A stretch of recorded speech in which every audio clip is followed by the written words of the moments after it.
Welcome, everyone, to Season 2, Episode 1 of the Predictably Treacherous podcast. This season, we'll be looking at Banacek, and today's episode is the pilot episode, Detour to Nowhere. This episode was directed by Jack Schmidt and written by Anthony Wilson. The original air date was March 20th, 1972. So before we get into the episode, let's get into the background of Banacek. Here's what Wikipedia had to say about Banacek. Banacek is an American detective TV series starring George Peppard that aired on the NBC network from 1972 to 1974. The series was part of a rotating NBC Wednesday mystery movie anthology. It alternated in its time slot with several other shows, but was the only one of them to last beyond its first season.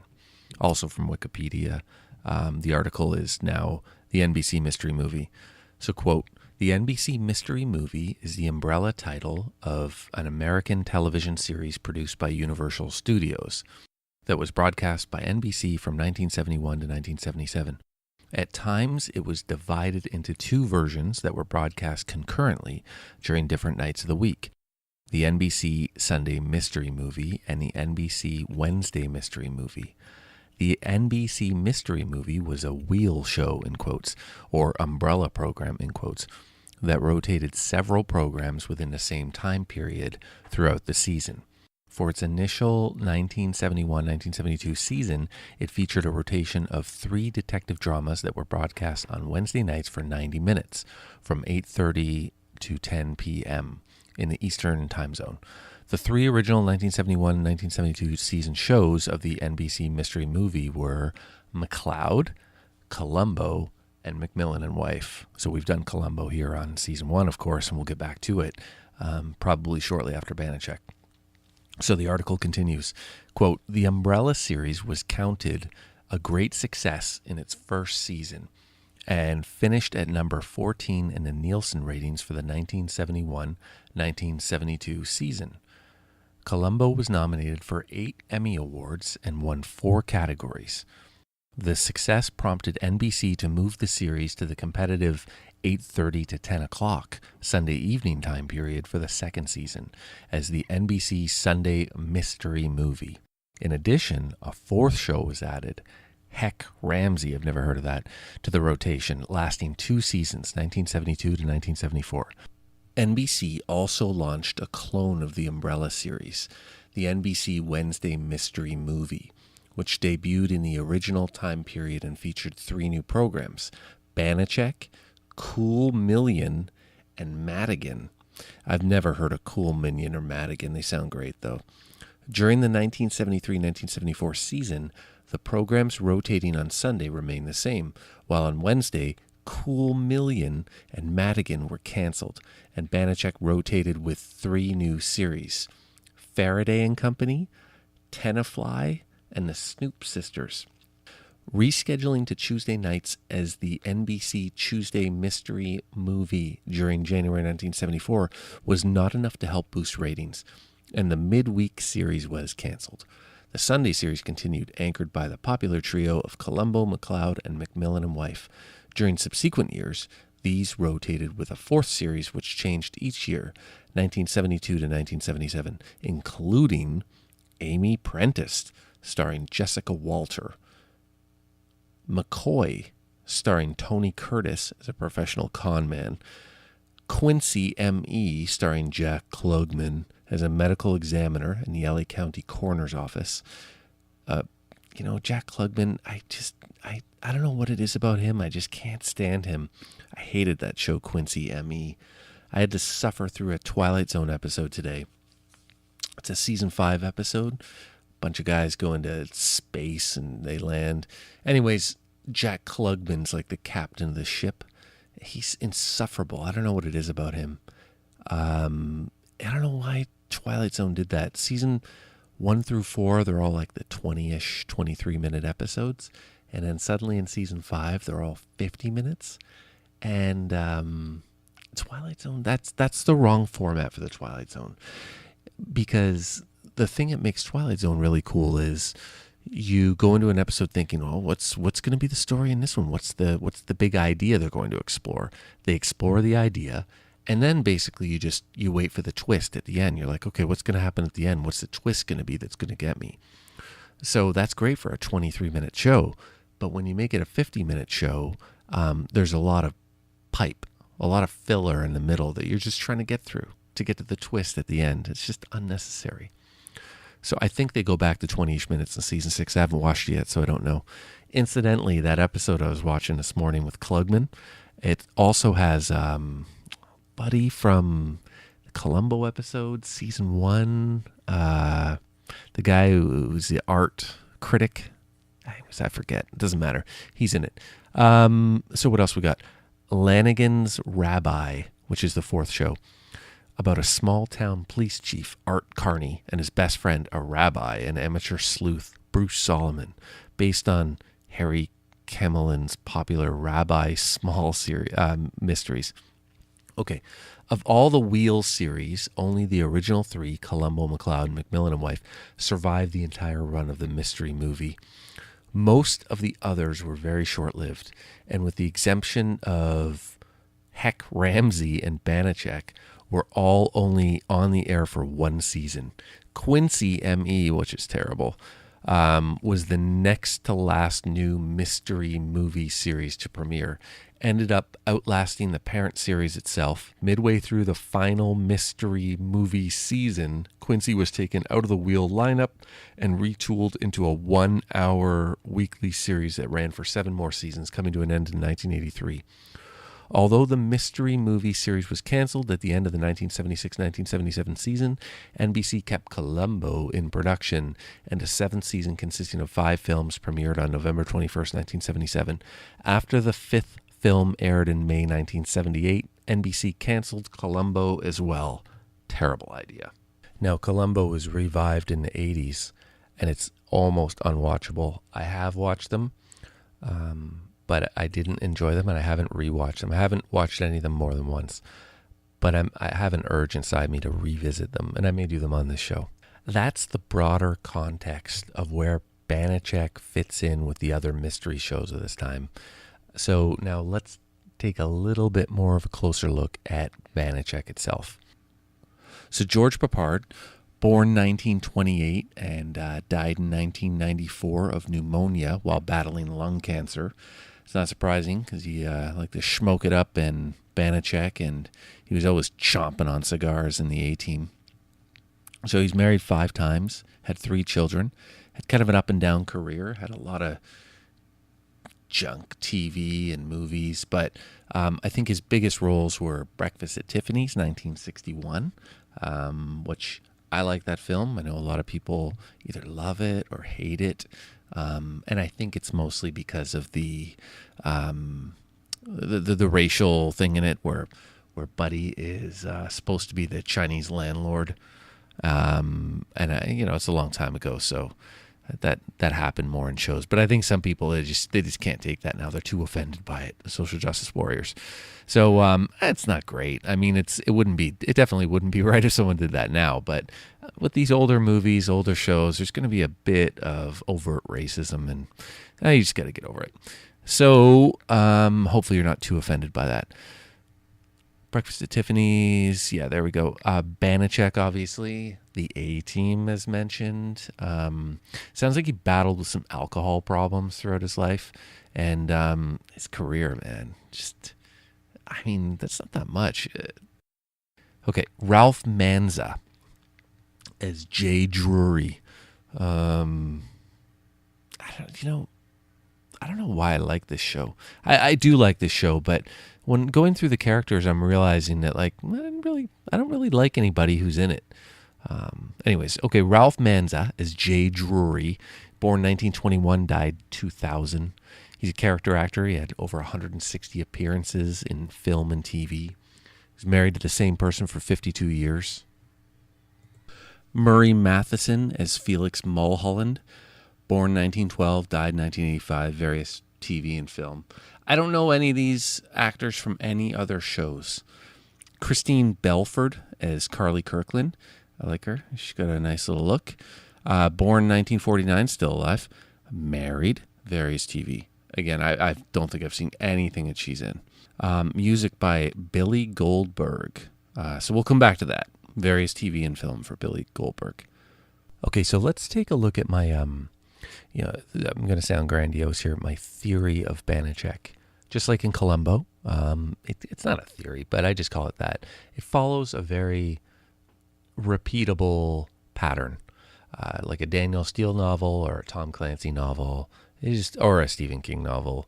I mean, it just follows the same kind of pattern. All the episodes follow a pattern, basically. So, first thing, the crime. We are, as the audience, are shown the crime, but we don't know what happened. Okay, so in Columbo, you're shown the crime. You know exactly what happened, for the most part. And in this, you don't know what happened. You see the crime, and you're like, what happened? What happened? I don't get it. Okay, next part, the Banacek intro. So in Banacek, the intro is he's doing something wonderful or with a beautiful woman. So you're meant to right away know that Banacek, he's top-notch. He's a Superman. Unlike Columbo, where he comes in and he's always doing something bumbling, or his car's breaking down, or someone's making fun of him because of his car. So now the Banacek the investigation part of the program. So Banacek investigates the mystery. So the following kind of tropes occur in episodes. Not all of them in every episode, but many of them in many episodes. So Felix provides counsel. Okay, so his friend Felix Mulholland, who runs the bookstore, Banacek will call him up and get him to tell him some information about some totally obscure topic or something that there's no way he should know, like information about how armored cars are built and stuff like that. So that's a trope of the show. Another trope is the Polish proverb. In every episode, Banacek provides a Polish proverb that is supposed to lend some insight into an aspect of the crime, but it's also silly and amusing. The next trope, Jay guesses wrong. So Jay Drury, the chauffeur, will be like, hey boss, yeah, I've been thinking about this and I think I know what happened to the crime. And he has some pet theory, and it's always wrong. It's silly. Another trope is Banacek with the physical skills. At some point during the episode, he usually will display his physical skills, like he'll get into a fight or something athletic. Or it's ridiculous because he doesn't look the part at all. That happens. The ladies' man trope. There's always some lady fawning over him, or there's women. There's too many good-looking women all over him and that want him. And then the name, Banacek's name. So people mispronounce Banacek's name, and it's a trope of an episode. Oh, and it annoys Banacek that happens. And then, of course, the last kind of big segment of each episode is the big reveal. You're going to have a mystery show. You got to have a big reveal. You can't leave the audience hanging. So at the big reveal, Banacek explains the entire crime to a room full of episode stakeholders, right? Okay, so let's get to today's episode, which is the pilot, Detour to Nowhere. When an armored truck under police escort carrying $1.6 million in gold bars goes missing, Banacek travels to Vantage, Texas to try and recover the property and collect the 10% on offer from Meridian Insurance. The crime. So the episode opens with an armored car being escorted by police through the desert of Texas to the Oklahoma border. The police in the trailing car call the Oklahoma escort waiting a few miles ahead on the other side of the Oklahoma-Texas border and ask if they can see their caravan approaching, but they can't yet. Then we see a sniper on a hill with a metal bracelet with writing on it, and he shoots out the tire of the trailing cop car and it skids out. So inexplicably, the armored car continues on and pulls away, even though their escort spun out behind them. That seems a little ridiculous. The cops with the blown out tire change the tire, and speed after the armored car that is now out of sight. The Texas escort again contacts the Oklahoma escort waiting at the border, and they can't see the armored car that should be in sight by now. The pursuing cops, the Texas ones, and the escort cops drive towards each other, and they meet in the middle, and there's some barrels on the road blocking the road. It's near the town of Vantage. And then we see the armored car tracks leading off the road and into the desert. So the camera, from like a helicopter shot, follows the tracks that lead to a steep valley. And then we see the two bodies of the armored car drivers, just all broken on the rocks. And the armored car is nowhere in sight. The Banacek intro.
Okay, so you hear it. That's the Banichek theme music with Banacek rowing in a river while the intro music plays. So then we get shots of Boston in the winter. This may be in the top 3 to 5 for most worst theme music in a show in history. And I think this makes a big difference. Think of your favorite shows.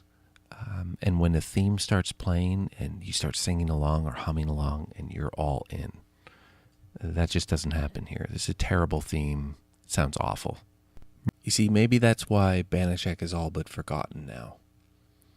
So Banacek drives this fancy 1941 Packard Darren convertible, according to an article in the Daily Drive, into his gated home. Inside, he opens the mail. Looks like he has a subscription to the Vantage Sentinel newspaper, which is ridiculous. He also receives the daily assurance reports. Banacek circles an ad under recoveries and rewards and cuts out an article with some enormous scissors. His house looks like a country club. Now, it's confusing. He pops an 8-track tape into something like a VCR. Then he watches a news report on a TV that is revealed behind a painting on his wall. But then he seems to change channels to another news program that goes through the detailed minutia of the entire crime and possible explanations for how it was carried out. I've never seen a newscast like this in my life. Let's listen to the clip.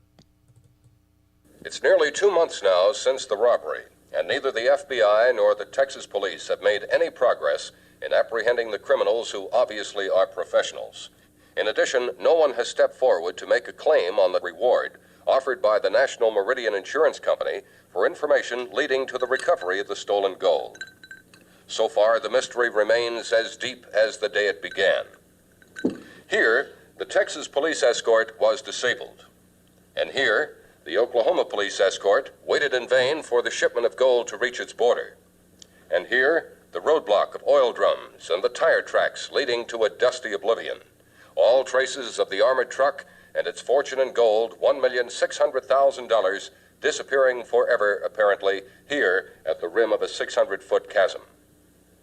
Now, even assuming that the truck could have been transported somehow to this blacktop road, it did not return to the main highway. And it seems almost impossible that it could have passed through the town of Vantage in broad daylight without being noticed. So the report has way too much detail. It explains how the crime was carried out and frames the questions that the audience needs to think about and that Banacek will attempt to answer. Like, how was this crime committed? Who did it? Where did the armored car go? Banacek has this smug look on his face the entire time. The Polish proverb. So Carly Kirkland is a foxy little number who is pretending to be just someone that Banacek met at Felix's bookstore, but she's actually an undercover agent with Meridian Insurance. She and Banacek are about to have dinner when Carly asks him what he thinks happened to the armored car in the robbery, and we get this proverb in response. There's an old Polish proverb that says, if your socks are not in your shoes, don't look for them in heaven. I think it suffered a bit in the translation. It just means it didn't really disappear. They just couldn't find it. Good Lord, why do I watch this show?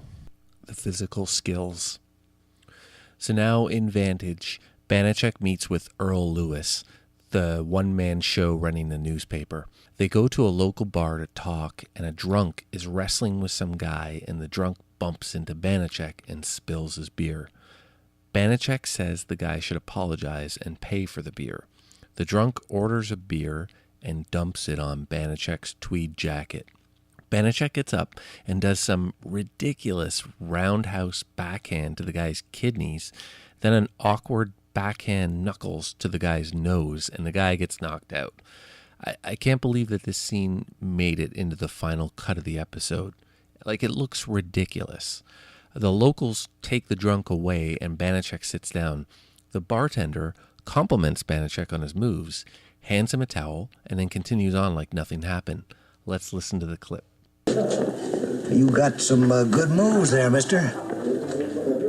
Anyway, if you want to find out more about Charlie Burns, then talk to the Indian. What Indian? Joe. That's ridiculous.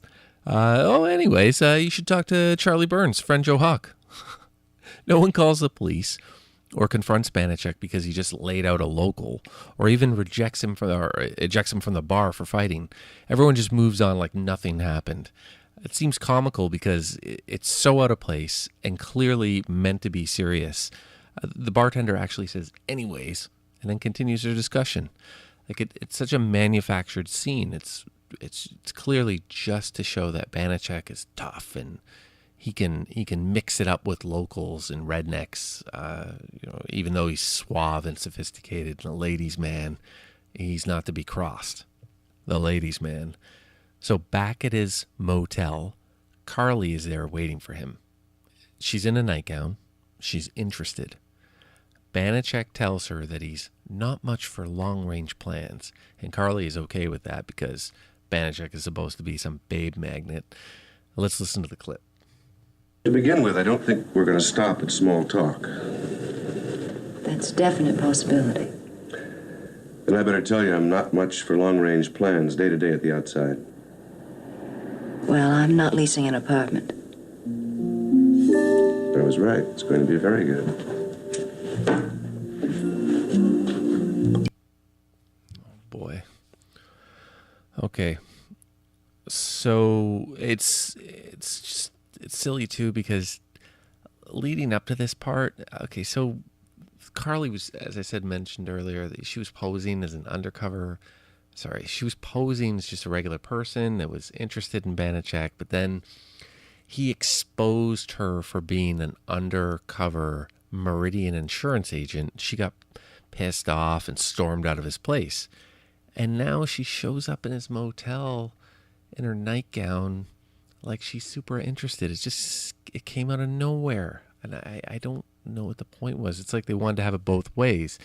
They want Banacek to be a ladies' man, but they also don't want him to be fooled by her, so he exposes her and embarrasses her, but then she can't help it. She's all over him anyway. It's a bit much. Okay, so Felix, the next part. So back at the hotel, Banacek calls Felix in Boston. So at some point back at the hotel. He asks him about the tribe of Native Americans that Joe belonged to. And Felix tells him that when they die, when members of this tribe die, they are buried with their weapons and jewelry. So Banacek pieces together that Joe and Charlie were using metal detectors to rob the graves of Joe's tribe when they stumbled upon the armored truck.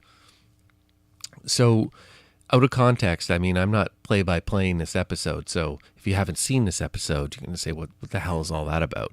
But it's to show that Banacek, he always calls Felix and gets some crazy, obscure piece of information that Felix has no business knowing, like information about this Native American tribe. And he uses it to help him solve the crime. It's an ongoing trope. It happens in practically every episode. The explanation. So the explanation happens towards the end of each episode. This is where Banacek explains in the most smug way possible to a room filled with episode stakeholders exactly what happened. So we're at the sheriff's office. Banacek begins clearing off the desk so that he can demonstrate. He lays out some envelopes for a road and uses paper clips, a paperclip box, and erasers for objects in his explanation. So we're shown clips of the actual heist on screen mixed with clips of Banachek's explanations using the objects on the desk, all while hearing Banachek's voiceover. It's actually really well done. I enjoy the explanations in each of the episodes. They're good, and they're absolutely necessary because most of the time throughout the episode where Banachek's investigating, you have no fucking idea what's going on. It's not like Columbo where you can kind of, you follow along, you're like, oh, I see how he's going to get the villain here. I see how he's going to tie it all together. With Banacek, it's just he's investigating, and you don't know what's going on, and then suddenly at the explanation, everything's revealed. Okay, so there's a few important points. The newspaper guy and Jessup used Holden's construction equipment from nearby storage yard to pre-dig a hole on one side of the road by the oil drum blockade. They covered it with brush to disguise it. The newspaper guy and Jessup approached the armored car once it reached the oil drum blockade. The guards were in on it. One guard gets out of the armored car and kills the other guard. Then Jessup kills the first guard. Okay, a dune buggy makes fake tracks on the other side of the road leading to the precipice. This draws attention away from the side with the hole. The truck was buried near the road because a heavy truck couldn't be driven too far out in the soft desert sand. So once the dune buggy gets to the cliff edge, it is removed with a small crane, which then sets the dune buggy down on the hard rocks where it could drive off without making additional tracks. Jessup and the newspaper guy were planning on getting the gold out later once the investigation dies down. Okay, so if you haven't watched the episode, that might not make any sense to you at all, but if you did, it's actually a pretty good explanation of what happened. It's well done. Especially they cut in, as I was saying, the video clips of the actual crime going down, along with Banacek doing his little model on the desk, and then his voiceover the whole time. So it's actually really well done.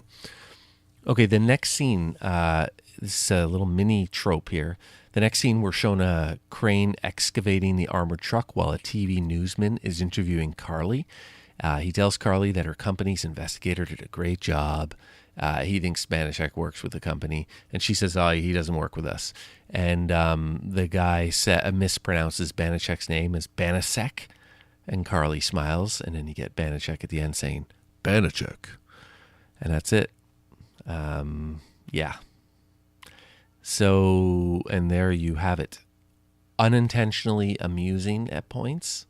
So, some of the hallmarks of this show are Banachek's smugness, his male chauvinism, overly attractive women. This show is littered with overly attractive women. And, of course, turtlenecks. Banacek wears, the man likes himself a turtleneck, I'll tell you that much. And it kind of looks terrible, but he likes it. So I know I've been kind of hard on Banacek here. It's a fun show, to be honest. And I really have a thing for 70s shows, the mystery shows, and shows that are short-lived. And this one, 2 seasons. It's like 8 episodes a season or something. I think it's like 14, 16 episodes total. It's really short. It's worth it. It's good. Check it out. If you're looking to buy it, your SOL. It's not available anywhere. Oh, for less than extortionate prices. I mean, on Amazon, I think it's like $400 or something. It's ridiculous. Just go illegally download it somewhere. You're never going to get it from a library and rip it, so they'll never have it. Just go to YouTube, see if it's there. My downloading days are over. That's not happening anymore. I would look for it on YouTube and try and just download it from there, or just watch it on YouTube or something. It's probably up there. Maybe I'll put it up one day. The intro music for today's episode was Sweeter Vermouth, courtesy of Kevin MacLeod at incompetech.com. Check out the link in the show notes. Next week on the Predictably Treacherous podcast, let's hear it for a living legend. Episode 2, Season 1 of Banacek. Here's a brief summary. When a professional football player disappears during a game being broadcast on live television, Banacek is called in by the team owner, he's like a Jerry Jones type guy, to find the man and explain the mystery. Tune in next week.